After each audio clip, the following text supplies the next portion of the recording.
I used to think love was something you chase, something loud, something cinematic, something that crashes into your life like a storm and leaves you breathless.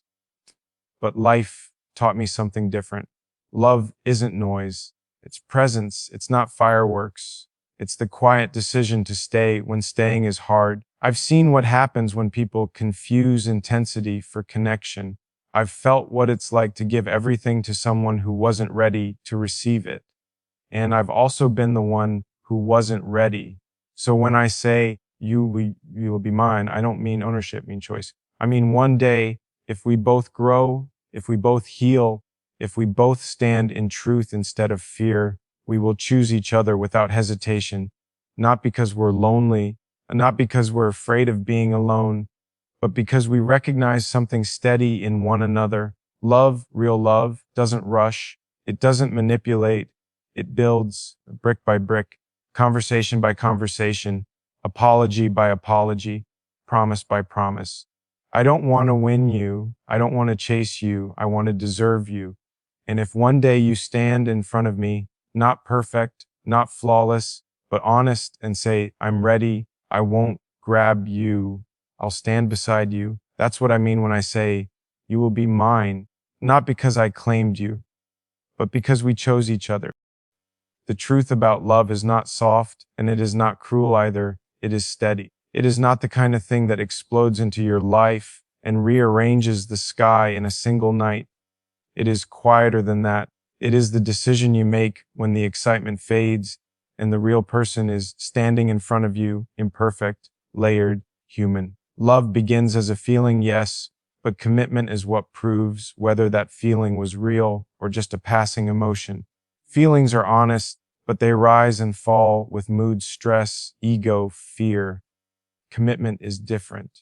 Commitment is a conscious agreement with yourself that when things become uncomfortable, you will not run at the first sign of difficulty. And I learned that the hard way.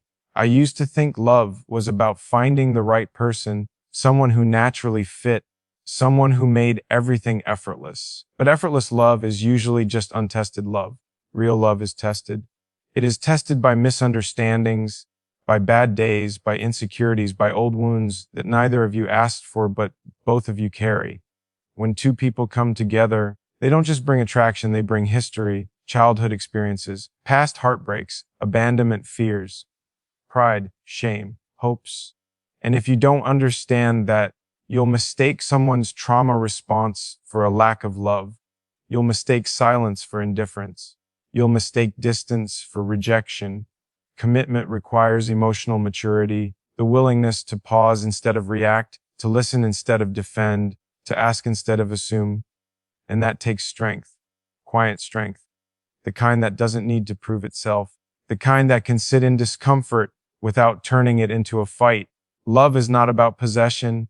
It is about responsibility, not responsibility for controlling someone, but responsibility for how you show up, responsibility for your tone, your words, your consistency, responsibility for the energy you bring into the relationship. You cannot demand loyalty if you are unpredictable. You cannot ask for trust if your actions create doubt. Commitment means aligning your behavior with your promises. It means understanding that trust is built slowly and broken quickly. It means knowing that every small action, every time you show up on time, every time you keep your word, every time you stay calm when you could explode is a brick in the foundation. And foundations matter because one day the relationship will face something difficult, stress, loss, temptation, distance, disappointment. And if there is no foundation, it will collapse under pressure. People talk about falling in love like it's an accident, but staying in love is intentional. Staying in love is choosing patience when you feel irritated. It's choosing honesty when lying would be easier. It's choosing to have the uncomfortable conversation instead of letting resentment grow in silence. Most relationships don't end because love disappears. They end because effort disappears. Because one or both people stop choosing each other daily. They assume the connection will sustain itself. But love is like a living thing. If you don't nurture it, it weakens. And nurturing love is not dramatic. It's small. It's asking, How are you really feeling? It's remembering what matters to them. It's learning their fears and protecting them from those fears instead of using them as weapons during arguments. Commitment is protecting the relationship even when you're angry, especially when you're angry. There is a difference between expressing hurt and trying to win. If you try to win every argument, you will lose the relationship because love is not a competition, it is collaboration. It is two imperfect people learning how to move in the same direction without crushing each other's individuality. And that takes humility. You have to admit when you're wrong. You have to apologize without adding excuses. You have to listen without preparing your counterargument. Ego is the quiet killer of commitment. Ego says, I deserve better. Without first asking, am I giving my best? Ego keeps score. Love forgives. Ego compares. Love appreciates. Ego wants to be right. Love wants to understand. And understanding is everything. When you understand your partner's fears, you don't mock them. When you understand their insecurities, you don't trigger them intentionally. When you understand their dreams, you support them even if it requires sacrifice. Commitment means sometimes choosing their growth alongside your own. It means recognizing that you are not against each other, you are against the problem. But too many couples turn each other into the problem. They attack, they criticize instead of clarify, they withdraw instead of communicate. And slowly, distance grows. Not because love was absent, but because discipline was. Discipline in love means controlling your reactions. It means thinking long-term instead of acting on temporary emotions. If you truly want someone to be yours, not owned, but chosen, you must become someone safe. Safety is underrated in modern love. People chase excitement, unpredictability, passion without stability. But excitement without safety creates anxiety, and anxiety cannot sustain intimacy. Real intimacy grows where there is emotional safety, where vulnerability is not punished, where tears are not mocked, where fear is not dismissed. If someone trusts you enough to show you their broken parts, you don't use that information to control them later. You guard it. That is commitment, a guarding the heart that trusts you. I've learned that love is less about grand gestures and more about consistent presence. It's about being reliable, being steady, being calm when life becomes chaotic. It's about answering the phone, showing up when you said you would, sitting beside them in silence when they don't have the words to explain their sadness. Love doesn't always require solutions. Sometimes it requires companionship, and commitment is companionship through seasons. There will be seasons of passion, seasons of boredom, seasons of stress, seasons of growth. You cannot expect the relationship to feel the same every day. It won't. And that's normal. Mature love understands that feelings fluctuate, but values remain. Respect remains. Loyalty remains. The decision to stay remains. That's the difference between infatuation and commitment. Infatuation says, I love how you make me feel. Commitment says, I love who you are, even when I don't feel amazing. That doesn't mean tolerating disrespect or abuse. Commitment is not self-betrayal. It is not staying in something that destroys your peace. Real commitment requires two healthy individuals willing to do the work. If only one person is carrying the weight, that's not commitment, that's imbalance. Both people must be willing to grow, to evolve, to unlearn harmful patterns, to heal old wounds that show up unexpectedly. Because your partner is not responsible for fixing your past, but they will feel its impact if you don't address it. And part of loving someone deeply is doing your own inner work so you don't bleed on them unintentionally. When I say, you will be mine, I mean I will choose you with clarity, not desperation. I will not rush you into promises you're not ready to keep. I will not force a future that hasn't been built. But I will show you consistency. I will show you emotional steadiness. I will show you that commitment is not a cage, it is freedom. Freedom from games, freedom from doubt, freedom from wondering where you stand. In a committed relationship, you shouldn't feel confused about your value. You shouldn't feel like you're competing for attention. You shouldn't feel like love is conditional on performance. Commitment creates clarity, and clarity creates peace. The truth about love is that it asks you to become better, not just feel better. It challenges your patience. It confronts your pride. It exposes your immaturity.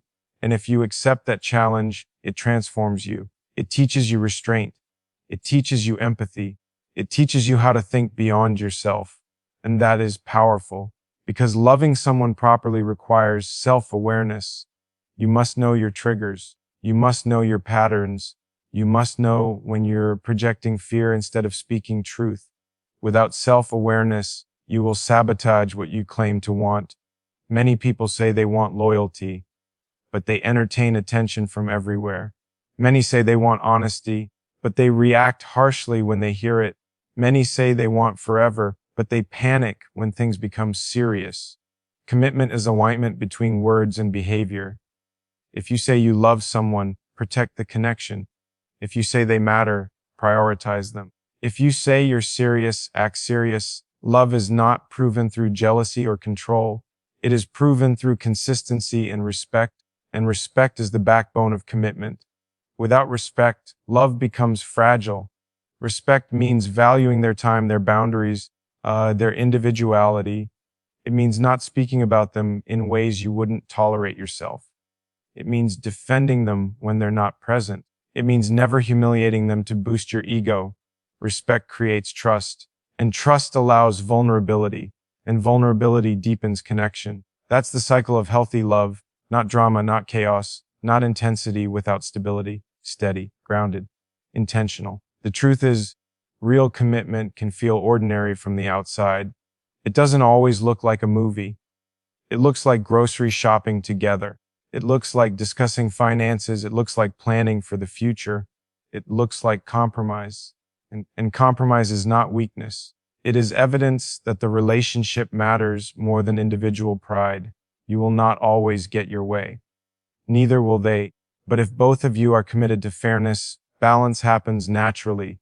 Love is not about control. It is about cooperation. And cooperation requires emotional intelligence. It requires asking yourself, is my reaction helping or hurting the connection? Sometimes silence is wisdom. Sometimes speaking gently is strength. Sometimes walking away from an argument for a moment is maturity, not avoidance. Commitment teaches you timing.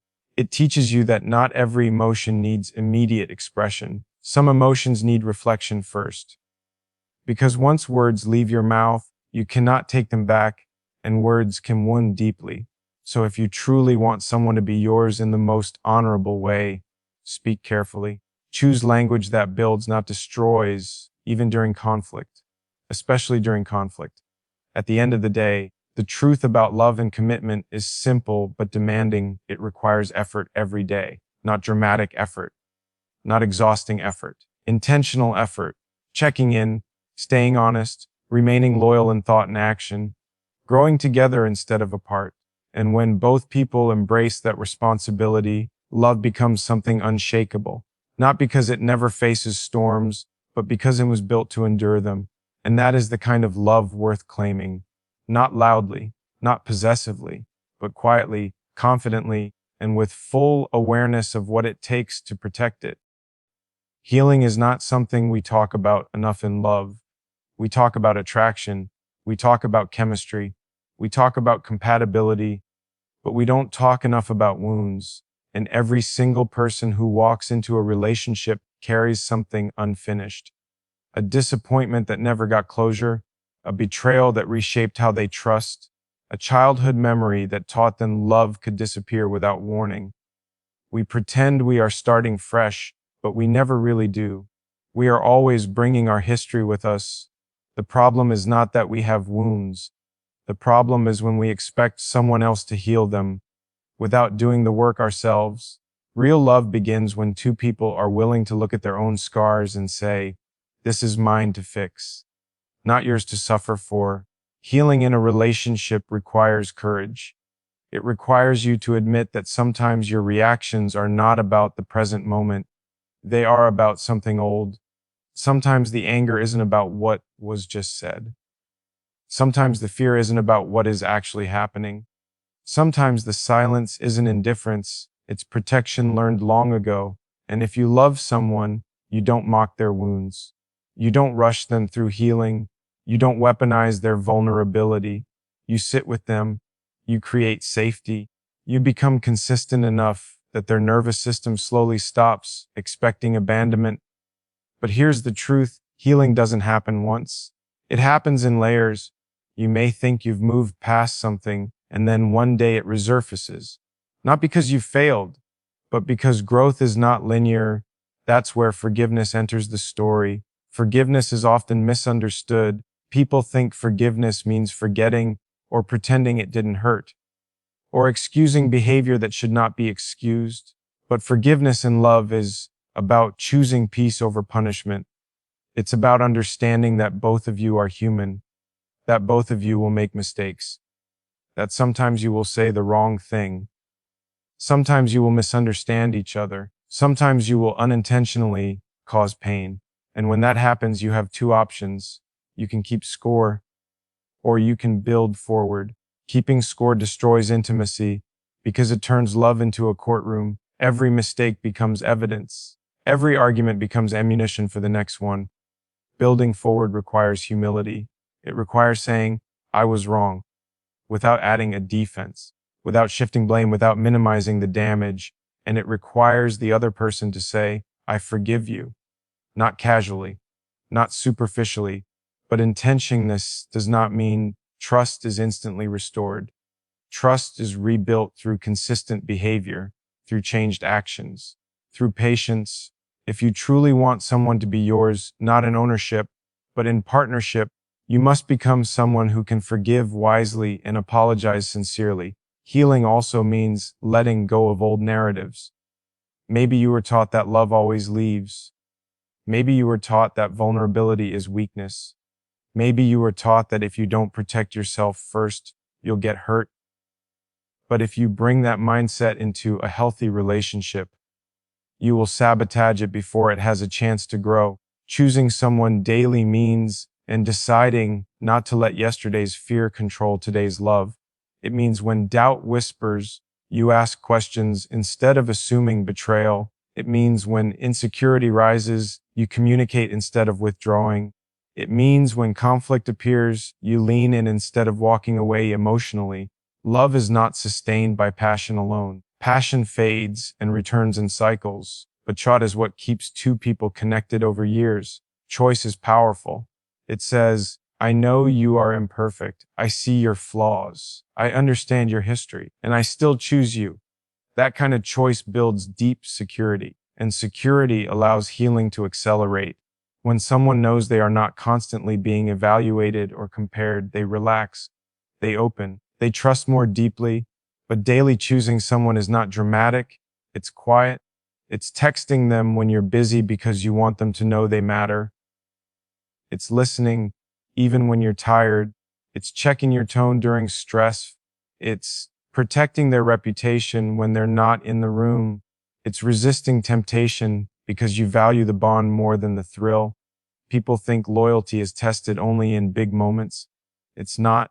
It's tested in small decisions every day. Choosing someone daily also means choosing growth. You will not be the same people 5 years from now. Life experiences will change you. Success will challenge you. Failure will humble you. If you're not intentional, you will grow apart. But if you're conscious, you will grow together. Growing together requires communication about dreams, about fears, about evolving goals. It requires flexibility. It requires asking, how can I support who you're becoming? Instead of demanding they stay who they were when you met them. That's maturity. That's love beyond ego. And healing within love also means forgiving yourself. You cannot offer healthy love if you're drowning in shame.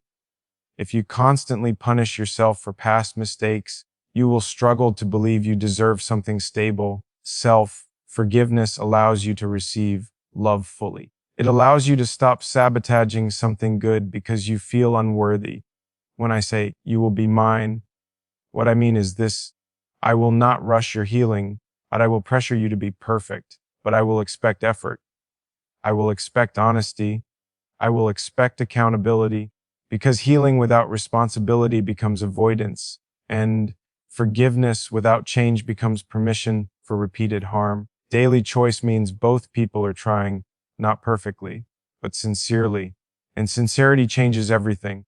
You can feel when someone is truly trying, when they are adjusting their behavior, when they are reflecting, when they are growing. That effort builds. Hope keeps love alive during difficult seasons. There will be days when one of you feels stronger than the other, days when one carries more emotional weight. That's natural. Balance in relationships shifts. But over time, it should even out. Both people must take turns being strong. Both people must take turns being vulnerable. And both people must protect the connection when the other feels weak. Choosing someone daily also means protecting the relationship from outside noise. Friends will have opinions. Family will have concerns. Social media will create comparisons. But only two people truly know what happens inside the relationship. If you allow external voices to shape internal trust, instability begins. Mature love has boundaries. It doesn't expose private struggles publicly. It handles conflict with dignity. It doesn't perform happiness for validation. It values peace more than appearance. And peace comes from knowing you are both committed to healing, forgiving, and choosing each other intentionally. There is something deeply powerful about waking up next to someone who has seen your worst moments and still stayed, not out of dependency. But our kind of love is not dramatic. It is quiet. It is steady. It is life-changing. And it is built through daily decisions. So when I say you will be mine, I mean this. If we both commit to healing our past without projecting it onto each other, if we both learn to forgive without keeping score, if we both choose each other, not just when it's easy, but when it's complicated, then one day, without force and without fear, we will look at each other and realize something powerful. We didn't fall into love, we built it, and we kept choosing it every single day.